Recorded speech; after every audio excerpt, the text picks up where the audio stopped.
ఫిబ్రవరి 21వ తారీఖున శ్రీమతి లత గారి ఆధ్వర్యంలో గిరినార్ మహాయాత్ర వివరాల కోసం సంప్రదించండి. సార్ నమస్తే సార్. నమస్తే అమ్మా. సమ్మక్క సారక్క ఈ జాతర చాలా చాలా వైభవపేతంగా జరుగుతూ ఉంటుంది. ప్రతి 3 ఏళ్లకు ఒకసారి కూడా ఈ మహోత్కృష్టమైనటువంటి ఒక కార్యక్రమం అని ఖచ్చితంగా చెప్పొచ్చు. అమ్మవారికి ఎంతో ప్రేమగా బంగారాన్ని, బెల్లాన్ని బంగారం అనటం, దాన్ని సమర్పించడం అనేది అది తరతరాలుగా వస్తున్నటువంటి ఒక అద్భుతమైనటువంటి సాంప్రదాయం. దీని వెనకాల ఉన్నటువంటి నేపథ్యం ఒక్కసారి మీ ద్వారా తెలుసుకోవాలనుకుంటున్నాను. అలాగే ఒక్క విషయం అడగాలనుకుంటున్నాను. ఇది ఎంతవరకు వెళ్ళిపోయిందంటే, ఒక ఆవిడ రీసెంట్ గానే విన్నాను. కుక్క పిల్లకు గూడా బంగారాన్ని కుక్క పిల్ల బరువు బంగారాన్ని గూడా అమ్మవారికి అమ్మా, ఇది సమర్పించారట. నమ్మకం అమ్మా. నమ్మకమా? నమ్మకం. ఎవరి దాన్ని ఎలా నమ్మకం చూస్తారు? దాని తప్పే ఉంది. ఆ! ఇప్పుడు ఆ! నీ నమ్మకాన్ని ప్రశ్నించడం తప్పమ్మా. ఆ! నీ నీ నమ్మకం నీది. ఆ! కానీ నా నమ్మకమే కరెక్టు, నీ నమ్మకం తప్పు అనడం తప్పు తప్పు. కానీ నీ నమ్మకాన్ని ప్రశ్నించడంలో ప్రశ్నించకూడదు. రైట్. ఓకే. దీని నేపథ్యం ఒక్కసారి. అమ్మా, ఇది 13వ శతాబ్దానికి చెందినటువంటి హ్మ్. విషయం. హ్మ్. ఇక్కడ మనం సమ్మక్క సారలమ్మ ఈ జాతర ఏదైతే ఉందో, ఇటువంటి జాతరలు దేశం మొత్తం మీద అనేక గిరిజన తెగల్లో అనేక రూపాల్లో హ్మ్. అంటే వివిధమైన హ్మ్. వీధిలో జరుగుతాయి. మనకు గొప్ప విషయం ఏమిటంటే వాళ్లకు కూడా ఒక సంస్కృతి ఉంది, వాళ్లకు కూడా స్వేచ్ఛా స్వాతంత్ర్యాలు ఉన్నాయి, వాళ్లకు కూడా ఒక ఆరాధనా విధానాలు ఉన్నాయి అని చెప్పేటటువంటి సంఘటన అద్భుతమే. ఈ ఈ సమ్మక్క సారలమ్మ సమ్మక్క జాతర. సారలమ్మ జాతర. జాతర 13వ శతాబ్దంలో కోయ ఆడపడుచు ఈ సమ్మక్క. అందరూ ఏమనుకుంటారంటే సమ్మక్క సారలమ్మ ఇద్దరు అక్కా చెల్లెళ్ళు అనుకుంటారు. కాదు కాదు. సమ్మక్క ఒక వేటగాడు వేటకు వెళ్తాడు. వేటకు వెళ్తే అక్కడ ఒక పులితో ఆడుకుంటూ ఉంటుంది ఒక చిన్న బిడ్డ. ఆమె పుట్టుకకి ఏ విధమైన ఆధారాలు లేవు. సీతమ్మ తల్లిలాగా. ఆ తల్లి అంటే ఆమె పుట్టుకే పులితో ఆడుకునే పుట్టుక. ఆ తర్వాత ఆ పులి వెళ్ళిపోయిన తర్వాత ఆ బిడ్డను గూడానికి తెచ్చుకొని పెంచుకుంటారు. ఆమెకు గూడెపు పెద్దలందరూ కలిసి సమ్మక్క అని చెప్పి నామకరణం చేస్తాడు. ఆమె మంచి ఫైటర్ అవుతుంది. అండ్ అన్ని తెగలని అంటే గిరిజన తెగలు అనేకం ఉన్నాయి. గుత్తికోయలు, వీళ్ళు కోయ, గుత్తికోయలు, గోండులు అండ్ చెంచులు, అనేక రకాల తెగలు ఉన్నాయి. వీళ్ళందరినీ ఏకత్రాటి మీదకు తీసుకువచ్చినటువంటి ఒక బలీయమైన శక్తి ఆమె. ఆమె ఆ గిరిజన తెగల రాజు ఒక ఆయన, పడిగిద్ద రాజు. ఈ పడిగిద్ద రాజు ఆమె చాలా అందంగా ఉంటుంది సమ్మక్క. పడిగిద్ద రాజు వచ్చి ఆమెను పెళ్లి చేసుకుంటాడు. వాళ్ళకు 3 పిల్లలు పుడతారు. ఆ దాంట్లో మొదటి పిల్ల సారలమ్మ. తల్లి కూతుళ్ళ. తల్లి కూతుళ్ళు. అండ్ కుమారుడి పేరు జంపన్న, ఇంకొక అమ్మాయి పేరు నాగులమ్మ. నాగులమ్మను గురించిన ప్రశస్తి మనకి ఎక్కడా కనిపించదు కానీ జంపన్న అండ్ సారలమ్మ వీళ్ళిద్దరు కూడా గొప్ప వారియర్స్గా తయారవుతారు. వేట వాళ్ళకి ఎదిగదమ్మా. యుద్ధ విద్యల్లో వీటిలన్నిటిలో వాళ్ళు చాలా చాలా ఆరితేరి ఉంటారు. ఆ సమయంలో కాకతీయ రాజులు, 13వ శతాబ్దం అంటే కాకతీయ రాజుల సమయం. కాకతీయ రాజులు వాళ్ళ దగ్గర పన్నులు వసూలు చేయడానికి వెళ్తారు. పన్నులు వసూలు చేయడానికి వెళితే వాళ్ళు వ్యతిరేకిస్తారు. మేము అడవి మీద ఆధారపడి బ్రతికే వాళ్ళము, మాకేమి ఈ వ్యవసాయం వృత్తులు ఇంకేం లేవు, అడవే మా తల్లి, మమ్మల్ని కాపాడుతున్నది అడవి, మా దగ్గర బంగారాలు ఇవన్నీ ఏముండవు, సొమ్ములు బంగారాలు ఇవన్నీ ఏముండవు, అడవి తల్లి మీద మేము బ్రతుకుతున్నాం, మీకు పన్నులు ఏ విధంగా కట్టగలం అని అంటారు. నువ్వు అవన్నీ మాకు తెలీదు. నువ్వేమైనా సరే, మీరేమైనా సరే పన్నులు కట్టాలా అని చెప్పి హ్మ్. ఆహ్, కాకతీయ రాజులు ద హ్మ్. సైన్యాన్ని పంపిస్తారు. సైన్యంతో భయంకరంగా పోరాడతారు అందరూ. ఎవరు? సమ్మక్క. అప్పుడు హ్మ్. 1,00,000 సైన్యాన్ని, గిరిజన సైన్యాన్ని, 1,00,000 సైన్యాన్ని ఏకత్రితం చేస్తుందామె. అబ్బా! అద్భుతం. కాకతీయ రాజులు హ్మ్. వాళ్ళకి గుర్రాలు, ఏనుగులు అండ్ వెపన్స్. హ్మ్. వెపన్స్ ఉంటాయి అనేక గదా! రకాల హ్మ్. అంటే fully equipped. Yes. These people are hmm. Ah, ఏమీ లేవు. హ్మ్. గిరిజనులు హ్మ్. ఏమీ లేరు. హ్మ్. అయినా సరే అణచివేతకు వ్యతిరేకంగా పోరాడినటువంటి జాతి అది. ఇది మనం ఆమె దేవత అయన్నీ ఓకే. హ్మ్. కానీ ఆ సంఘటనల ద్వారా మనం ఏం తెలుసుకోవాలి? ఆ సంఘటనల ద్వారా స్త్రీ స్వాతంత్ర్యాన్ని మనం తెలుసుకోవచ్చు. ఆ సంఘటనల ద్వారా స్త్రీ యొక్క వీరత్వాన్ని మనం తెలుసుకోవచ్చు. ఆ సంఘటనల ద్వారా సమైక్య పోరాటాన్ని గురించి మనం తెలుసుకోవచ్చు. ఆ సంఘటన ద్వారా మనం ఒక అంటే అణచివేతకు ఎదురొడ్డి నిలబడడం మనం నేర్చుకోవచ్చు. ఇవి మనం నేర్చుకోవాల్సింది. అద్భుతం. అది ఆ యుద్ధంలో హ్మ్. అప్పటికి ముందే పడిగిద్దరాజు మరణించుకుంటాడు. హ్మ్. అప్పుడు సమ్మక్కే వీళ్ళకు నాయకత్వం వహిస్తుంది. సారలమ్మ యుద్ధంలో సమ్మక్కతోటి హ్మ్. ఆహ్, సైన్యాధ్యక్షురాలు ఆవిడ. సైన్యాధ్యక్షురాలు. హ్మ్. హ్మ్. అండ్ జంపన్న, హ్మ్. ఈ రోజుకి జంపన్న వాగంటారక్కడ. హ్మ్. హ్మ్. అక్కడ వాళ్ళు ఈ మేడారం హ్మ్. దగ్గర యుద్ధానికి సిద్ధమవుతారు. భయంకరమైన యుద్ధం జరుగుతుంది. హ్మ్. అయినా హ్మ్. ఇప్పుడు ఎక్విప్డ్ సైన్యం అది. అవును. వీళ్ళ దగ్గర కత్తులు, బల్యాలు ఏం లేవు. వీళ్ళ దగ్గర ఉన్నాయి బాణాలు. బాణాలు. హ్మ్. ఎంతవరకు యాహ్! నిలబడగలదు? యాహ్! మొట్టమొదట ఆహ్, ఈయన ఆహ్, జంపన్న ఎదవుతాడు. ఆయన అక్కడ ఒక గుట్ట ఉంటుంది. గుట్టలోకి వెళ్లి ఆయన అదృశ్యమైపోతాడు. తరువాత సారలమ్మ అక్కడ ఒక వాగులోకి వెళ్ళి ఆమె అదృశ్యమైపోతుంది. అంటే శరీరం అంతా హ్మ్. ఆహ్, గాయాలతో ఇదైపోయింది. ఇక కింద పడిపోలా.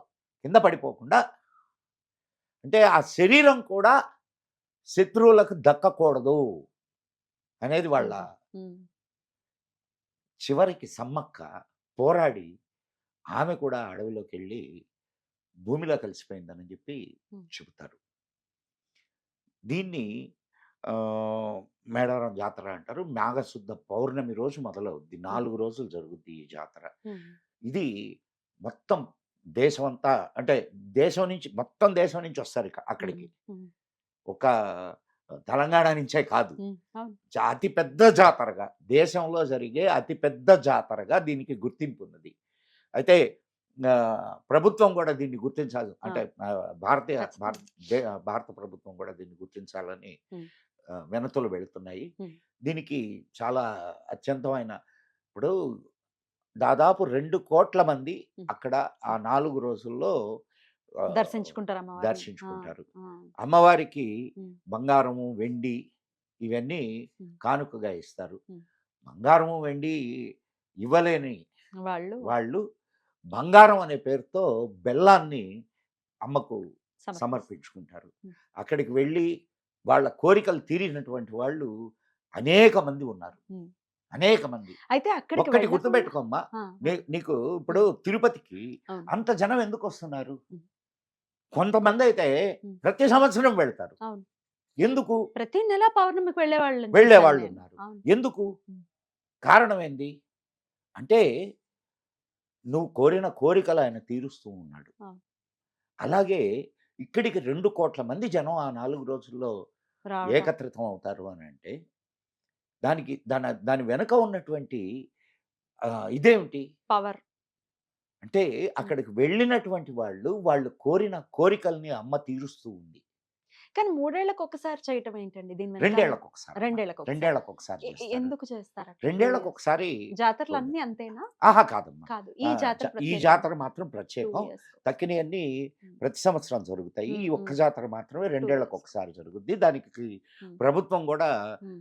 ఆర్థికంగా కావాల్సినటువంటి ఏర్పాట్లన్నీ హ్మ్. చేస్తుంది. చేస్తుంది. చేస్తుంది. బస్సులు నడపడం గానీ హ్మ్. ఇవంతా చాలా చాలా ఇదిగా జరుగుతాయి. హ్మ్. ఈ 4 రోజుల్లో హ్మ్. అక్కడ కొన్ని సాంప్రదాయాలను పాటిస్తారు. ఎటువంటివి? అక్కడికి హ్మ్. మొదటి రోజు అదే హ్మ్. అంటే బంగారం హ్మ్. అమ్మ బెల్లం సమర్పించడం గాని అమ్మకు బంగారం. సమర్పించడం. హ్మ్.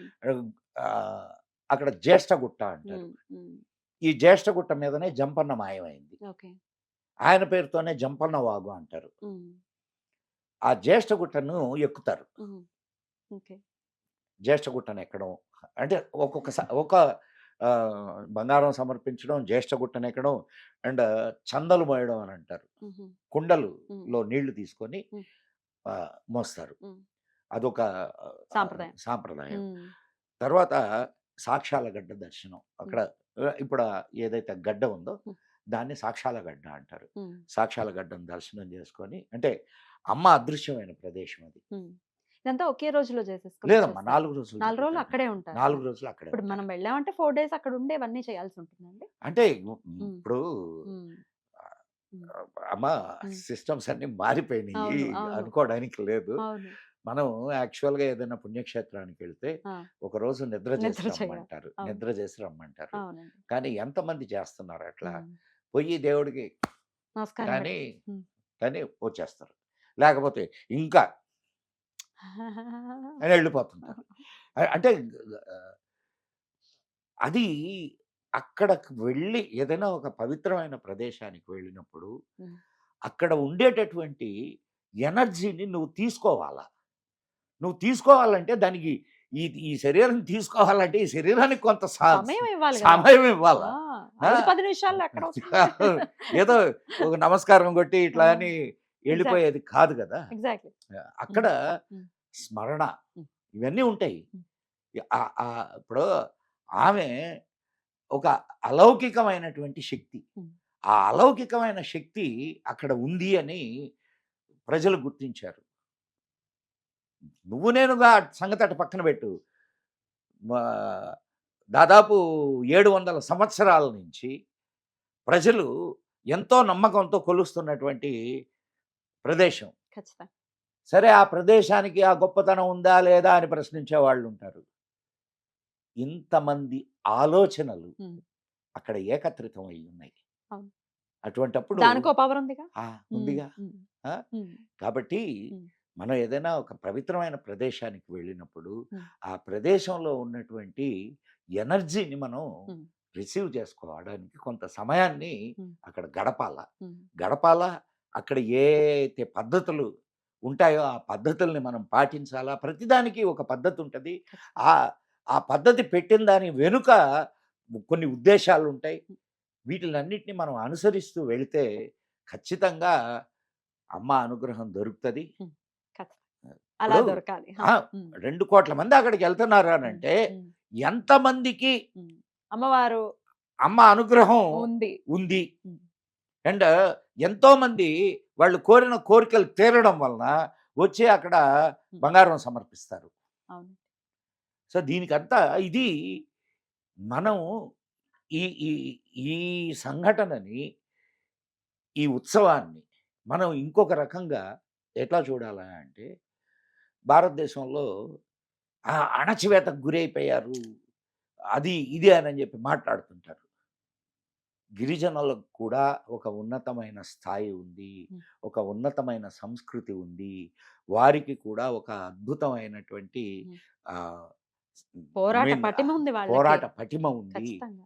అనని చెప్పి చెప్పేటటువంటి హ్మ్. తార్కాణాలు హ్మ్. ఇవన్నీ. హ్మ్. హ్మ్. అంటే ఈ దేశంలో అణచివేతకు గురి అయింది మానసికంగా, హ్మ్.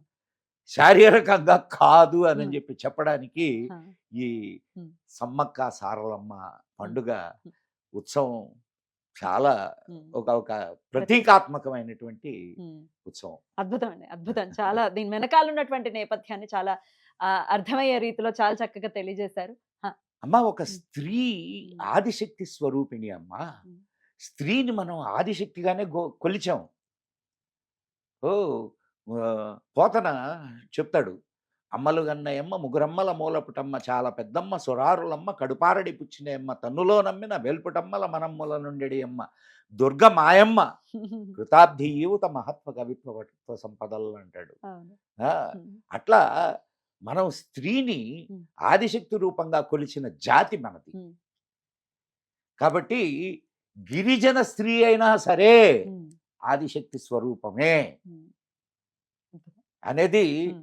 మనం ఇక్కడ అర్థం చేసుకోవాల్సినటువంటి అంతే. విషయం. ఖచ్చితంగా అండి. ఖచ్చితంగా. చాలా వివరంగా మాకు తెలియజేసినందుకు కృతజ్ఞతలండి. నమస్కారం. ఓం నమ శివాయ.